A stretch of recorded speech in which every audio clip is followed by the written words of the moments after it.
Roots மக்களுக்கு வணக்கம். இன்னைக்கு நம்மளோட நிகழ்ச்சியில யாரை பத்தி பேச போறோம் அப்படின்னா, வாட்டர்மெலன் ஸ்டார் திவாகரை பத்தி தான் பேச போறோம். கொஞ்ச நாளாவே ரொம்ப சைலண்டா இருக்கே, அவரை பத்தி எந்த ஒரு நியூஸுமே இல்லையே, அவர் என்ன சைலண்ட் ஆயிட்டாரா அப்படின்னு தான் எல்லாருமே வந்து கேட்டுட்டு இருந்தோம். கருப்பு படம் ரிலீஸ் ஆனதுக்கு அப்புறமா அவர் எப்படி பேச போறாரு, ஏன்னா அந்த படத்துல அவர் நடிச்சிருக்கேன் அப்படின்னு சொல்லியிருந்தாரு. ஸோ எப்படி பேச போறாரு அப்படின்ற ஒரு கேள்வி எல்லாருக்குள்ளயுமே இருந்தது. ஸோ படம் வந்து சக்சஸ்ஃபுல்லா போயிடுச்சு அப்படின்னா அதுக்கப்புறம் அவரோட ரியாக்ஷன் எப்படி இருக்கும், அதை வந்து நம்மளால தாங்கவே முடியாது. ஏற்கனவே ஒரே ஒரு வாட்டர் மெலான் பீஸை வச்சு அவரு படாத பாடு நம்மள படுத்திக்கிட்டு இருக்காரு. இதுல கருப்பு படத்துல நடிச்சு இன்னும் மிகப்பெரிய ஆளாயிட்டாருன்னா அவ்வளவுதான்பா அப்படின்னு சொல்லி நிறைய பேர் அவரை வந்து கேலி கிண்டலா பேசிட்டு இருந்தாங்க. பட் இப்போ கருப்பு படம் பார்த்ததுக்கு அப்புறமா எல்லாருக்குமே எங்கப்பா திவாகரை காணோம், இதுல இருக்கன்னு சொல்லிட்டு சுத்தினாரே, இப்ப எங்க காணோம் அப்படின்ற மாதிரி கேள்வி கேட்டுட்டு இருந்தாங்க. சோ இந்த படத்துல திவாகருடைய சீன் வந்து டெலிட் செய்யப்பட்டிருக்கு. சோ அவர் நடிச்ச அந்த சீனை வந்து தூக்கி இருக்காங்க. சோ அதுக்கு முன்னாடி ஏன்னா எல்லாருமே வந்து ரொம்ப ஆவலா இருந்தாங்க. இந்த படத்துல சூர்யாவே திரும்பவும் அந்த சீனை ரீக்ரியேட் பண்ணிருக்காரு அப்படின்னு நமக்கு தெரியும். கஜினி படத்துல அந்த சீனை எந்த அளவுக்கு ஷார்ப்பா சூப்பரா செஞ்சிருப்பாரு. சோ அத சூர்யா ஃபேன்ஸ் எல்லாருமே பயங்கரமா என்ஜாய் பண்ணிருப்பாங்க. இப்ப திரும்பவும் அதே சீனை அவர் பண்ணி பார்க்க போறோன்ற ஒரு ஹாப்பினஸ்ல இருந்திருப்பாங்க. பட் அந்த சீன்ல தான் திவாகரும் இருக்கிறதுனால அந்த சீனை டோட்டலாவே தூக்கிட்டாங்க.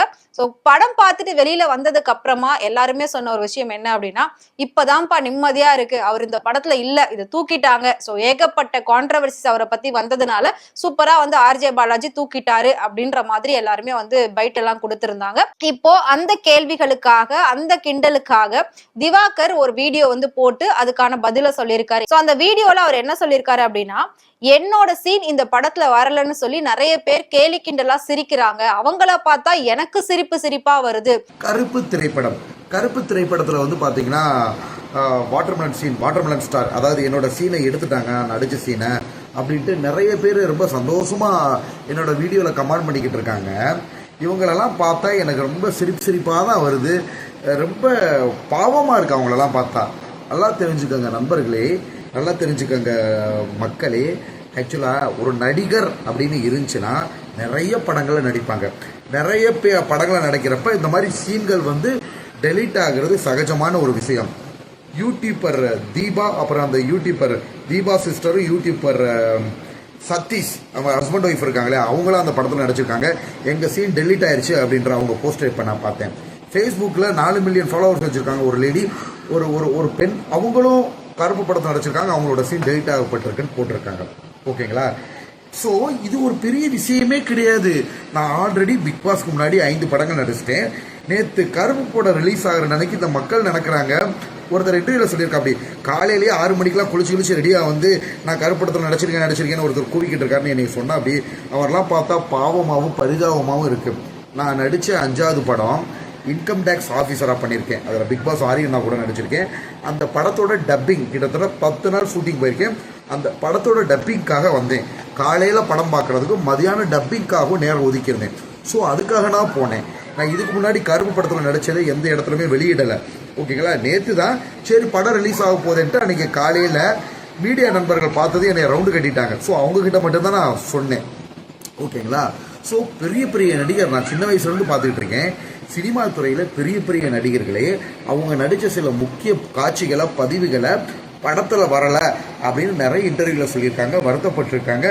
நிறைய படம் எடுக்கிறப்ப டைரக்டருக்கும் நடிகர்களுக்கும் மிஸ் அண்டர்ஸ்டாண்டிங்கு, ப்ரொடக்ஷனுக்கும் டைரக்டருக்கும் மிஸ் அண்டர்ஸ்டாண்டிங்கு, இந்த மாதிரி வர்றதெல்லாம் சகஜம். ஒரு குடும்பம் இருந்தால் பிரச்சனை இல்லாமல் இருக்குமா?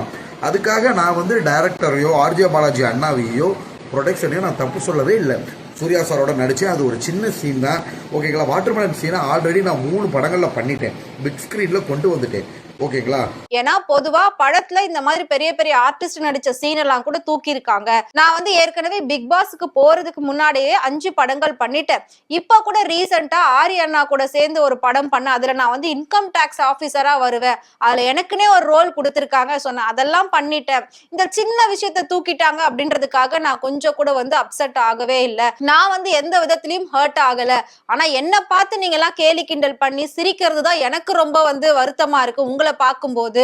உங்களை பார்த்தா எனக்கு சிரிப்பு வருது. பெரிய பெரிய ஆர்டிஸ்டுக்கே இப்படியெல்லாம் நடந்திருக்கு. சோ இது ஒரு சின்ன விஷயம் தான். இதை ஏன்பா இவ்வளவு பெருசா எல்லாரும் பேசுறீங்க அப்படின்ற மாதிரி திவாகர் வந்து பேசியிருக்காரு. இன்னொரு விஷயம் என்ன சொல்லியிருக்காரு அப்படின்னா, அந்த படம் ரிலீஸ் ஆகுற அன்னைக்கு காலையில 6 மணிக்கெல்லாம் அவர் வந்து ரோகிணி தியேட்டர் போயிருக்காரு. அங்க இருந்த மீடியாக்கள் எல்லாருமே அவரை வந்து சுத்தி வளைச்சு கேள்விகள் கேட்டிருக்காங்க. அவர் வந்து படம் பார்த்துட்டு வந்து நான் பதில் சொல்றேன், சீன் வரும் எல்லாரும் பாருங்க அப்படின்ற மாதிரி சொல்லிட்டு உள்ள போனா. ஆனா உள்ள போனா படம் வரல. பட் உள்ள போனதுக்கு அப்புறமா அந்த சீன் இல்ல. இருந்தாலும் அது எனக்கு ஒரு பெரிய அதிர்ச்சியும் ஆச்சரியமும் எதுவுமே கிடையாது. நான் நார்மலா தான் வெளியில வந்த படம் நல்லா இருக்கு. வெளியில வரும்போது ஒரு பையன் வந்து என்ன பார்த்து கேட்டான், ஆனா நீங்க தானே வாட்டர் மெலான் ஸ்டார், எனக்கு அந்த சீனை ஒரு தடவை செஞ்சு காட்டுங்க அப்படின்னு கேட்டான். நான் செஞ்சு காமிச்ச உடனே அந்த பையன் என்ன சொன்னான் அப்படின்னா, சூர்யா சாரோட நீங்க சூப்பரா பண்றீங்கண்ணா அப்படின்னு அந்த பையன் என்கிட்ட சொல்லிட்டு போறான். அதனால 2K கிட்ஸுக்கு எல்லாம் பாத்தீங்கன்னா வாட்டர் மெலான் சீனை நான் தான் பண்ணேன்னு நினைச்சுக்கிட்டு இருக்காங்க. அந்த அளவுக்கு வந்து அந்த சீன்ல நான் பேர் வாங்கிட்டேன். இதுக்கப்புறம் அந்த படத்துல அந்த சீன் வந்தா என்ன வரலனா என்ன அப்படின்ற மாதிரி எல்லாம் நிறைய விஷயம் வந்து பேசியிருந்தாரு. வாட்டர்மெலன் ஸ்டார் அப்படின்னு எனக்கு ஒரு பட்டம் கிடைச்சிருச்சு.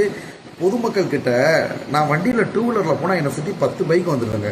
எங்கே போனாலும் அழகான பெண்கள்லாம் ரவுண்டு கட்டி வந்து செல்ஃபி எடுத்துகிட்டு போகிறாங்க. அவங்களோட இருக்கிற அழகுக்கும் பர்சனாலிட்டிக்கும் அவங்க நினச்சா என்ன ஒரு ஆளாவையும் மதிக்காமல் போயிடலாம். வெரைட்டி வந்து ஃபோட்டோ எடுத்துகிட்டு போகிறாங்க. சில பேர் வெரைட்டி வந்து வெளியில் நின்று ஃபோட்டோ, அதாவது செல்ஃபி கேட்காம தனியாக மனிதர்கள் பல விதம் உண்டு. அந்த மாதிரி நான் தனியாக நிற்கிறப்போ ஃபோட்டோ எடுத்துகிட்டு போயிடுறாங்க. நான் ஒரு ரோட்டில் போனாலும் இருக்கிற எல்லா கேமராவும் ஃபோட்டோ எடுக்க கேமரா தூக்கிடுறாங்க. பெண்கள் ரசிகர்கள் அதிகமாக இருக்குது. ரோகிணி தியேட்டர் போனப்போ இருக்கிற எல்லா மீடியாவும் ஃபோக்கஸ் பண்ணாங்க. இருக்கிற எல்லா யங்ஸ்டர்ஸும் ஒரு பையன் அதான் வாட்டர்மெலன் சீன் பண்ணுங்க அப்படின்னாரு. பண்ணி காமிச்ச உடனே அண்ணே சூர்யா சாரோட நல்லா பண்ணுறீங்க. இந்த மாதிரிலாம் கமெண்ட் வர்றதுனால தான் அந்த கருப்பு படத்தோட சீனு என்னோட வாட்டர்மெலன் சீனையும் எடுத்திருக்காங்க. ஓகேங்களா? சோ இப்படி ஒரு இன்சிடென்ட் ரோகிணி தியேட்டர்ல நடந்தது அப்படின்னு சொல்லி அவர் சொல்லியிருக்காரு.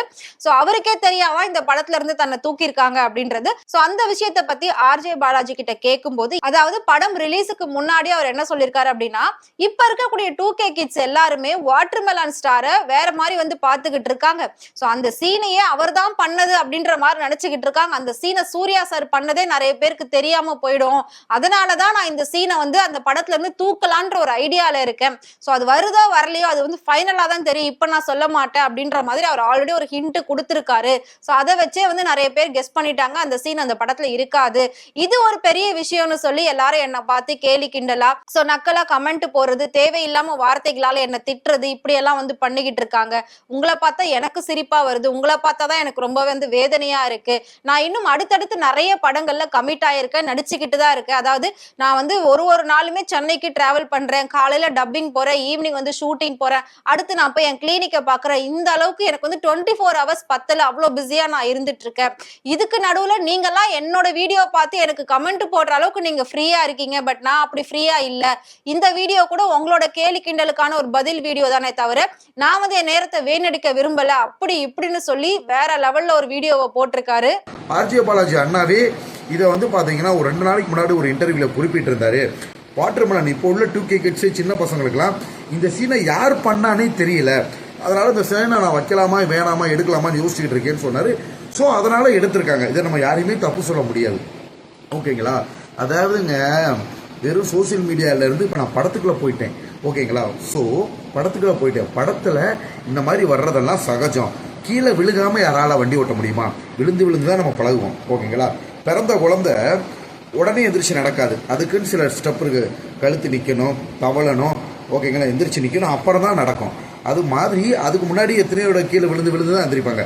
அது மாதிரி நான் வெறும் சோசியல் மீடியால இருந்து பிக் பாஸ் போய் படங்கள்ல நடிச்சு, பிக் பாஸ் முன்னாடியே நடிச்ச படங்கள் இதுல ஒரு சில சீன் வந்துலாட்டி இதனால என்ன ஒரு பிரச்சனை, இதை பத்தி நான் கவலையே படலையே.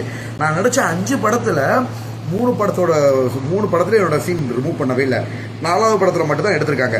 அதுவும் எதுக்காகனா சூர்யா சாருக்கு எந்த பாதிப்பும் வந்துடக்கூடாது. ஆக்சுவலா கஜினி படத்துல அது சூர்யா சாரோட சீன் தான். அப்ப நான் காலேஜ் ஃபர்ஸ்ட் இயர் தான் படிச்சேன். ஓகேங்களா? சூர்யா சாருக்கு நான் குழந்தை மாதிரிங்க, ரொம்ப சின்ன பையன். ஸோ ஒரு சின்ன பையனால ஒரு பெரிய ஸ்டாருக்கு பாதிப்பு வந்துடக்கூடாது. ஏன்னா நிறைய யங்ஸ்டர்ஸ் எல்லாம் அந்த வாட்டர்மெலன் ஸ்டார் இவர் தான், வாட்டர்மெலன் ஸ்டார் வந்து டாக்டர் ரெட்டி திவாகரன், அது இவரோட சீன் தான் அப்படின்னு யங்ஸ்டர்ஸ் மத்தியில் ஆழமா பதிஞ்சிருச்சு. அந்த காரணங்களால தான் என்னோட சீன் எடுத்திருப்பாங்க. ஏன்னா கண்டிப்பாக வந்து பார்த்தீங்கன்னா சென்சாரில் வந்து இது தப்பு பண்ணுற மாதிரி எந்த ஒரு இதுவும் இல்லை. எனக்கு சூர்யா சாருக்கு நேரடி சீன் இருந்துச்சு.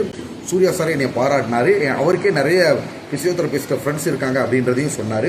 சோ இன்னொரு முக்கியமான விஷயம் என்ன அப்படின்னா, சூர்யா சாரையும் என்னையும் வந்து பெரிய கம்பேர் பண்ணி எல்லாம் பேசுறாங்க.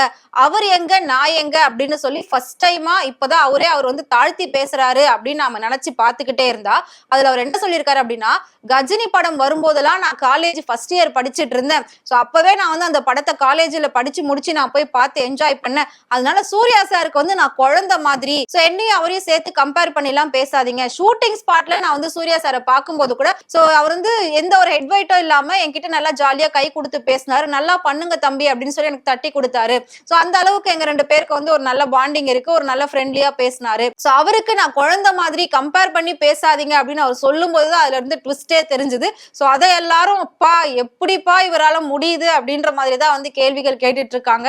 சோ ஃபைனலா நான் இன்னும் அடுத்தடுத்த படங்கள்ல கமிட் ஆயிட்டு அதுல நான் நடிக்க தான் போறேன். நீங்க இந்த படத்துல என்ன பார்க்கலன்னு ஃபீல் பண்ணாதீங்க. இன்னும் அடுத்தடுத்த படங்கள்ல என்னோட படங்கள் வரப்போகுது. எல்லாரும் பார்த்து என்ஜாய் பண்ணுங்க. இன்னும் அதை தாண்டி நான் வெப் சீரிஸ்லாம் கூட பண்ணிக்கிட்டு இருக்கேன். சோ நான் வந்து ஒரு உச்சத்துக்கு போக போறது அப்படின்றது கன்ஃபார்ம் ஆயிடுச்சு. சோ விஜய் சார் போட்ட கோட்டை நான் போட்டுக்கிட்டு இருக்கேன். விஜய் சார் வந்து சிஎம் ஆனதுக்கு அப்புறமா தான் அந்த பிளாக் கோட் போட ஆரம்பிச்சாரு. சோ அதுக்கு முன்னாடியே நான் நிறைய இடத்துக்கு போகும்போதெல்லாம் பிளாக் கோட் தான் போட்டுட்டு போவேன். சோ அதனால பெரிய வித்தியாசம்லாம் ஒண்ணும் இல்லைங்க. நீங்க வந்து யாரும் என்ன நினைச்சு கவலைப்படாதீங்க அப்படின்ற மாதிரி தான் இப்பவும் வந்து ஒரு தனி உலகத்துல வாழற மாதிரியே அவரோட பேச்சுகள் எல்லாமே இருந்துட்டு இருக்கு. அவர் போட்ட இந்த வீடியோக்கு பல பேர் வந்து கண்டனங்களும் தெரிவிச்சுட்டு வராங்க. பல பேர் வந்து கமெண்ட்ஸும் பண்ணிட்டு வராங்க. அதாவது தேவையில்லாத நிறைய கெட்ட வார்த்தைகள்லாம் போட்டு கமெண்ட் பண்ணிட்டு வராங்க. சோ திவாகர் போட்ட இந்த பதில் வீடியோவை பத்தி நீங்க என்ன நினைக்கிறீங்க அப்படின்றத மறக்காம கமெண்ட்ல சொல்லுங்க. இதே மாதிரி சினிமாவை பத்தியும் சினிமா நடிகர் நடிகைகளை பத்தியும் டே பை டே இன்ட்ரெஸ்டிங்கான இன்ஃபர்மேஷன் தெரிஞ்சுக்கணும் அப்படின்னு நினைச்சீங்கன்னா மறக்காம ஃப்ரெண்ட் ரூட் சேனலை ஃபாலோ பண்ணிக்கோங்க.